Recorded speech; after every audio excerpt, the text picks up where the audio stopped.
তা সাথে নিয়ে যেতাম। যখন তারা খাওয়ার জন্য কাঁদত তখন এটা দিতাম, যা তাদেরকে ভুলিয়ে রাখত। এইভাবে বাচ্চারা তাদের সিয়াম পূর্ণ করত। হাদিসটি আছে সহিহ মুসলিম 1136 নম্বর হাদিস, সহিহ বুখারী 1960 নম্বর হাদিস, সহিহ মুসলিম 1136 নম্বর হাদিস।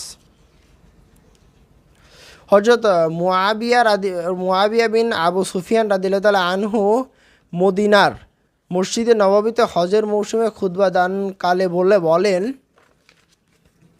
হে মদিনাবাসী, তোমাদের আলেমগণ কোথায়? আমি রাসূলুল্লাহ সাল্লাল্লাহু আলাইহি ওয়াসাল্লামকে বলতে শুনেছি যে আজ আশুরার দিন। এই দিনের সিয়াম তোমাদের উপর ফরজ করা হয়নি, তবে আমি সিয়াম রেখেছি। এখানে যে চায় সে সিয়াম পালন করুক এবং যে চায় সে তা পরিত্যাগ করুক। হাদিসটি আছে সহিহ বুখারী 2003 নম্বর হাদিস, সহিহ মুসলিম 1129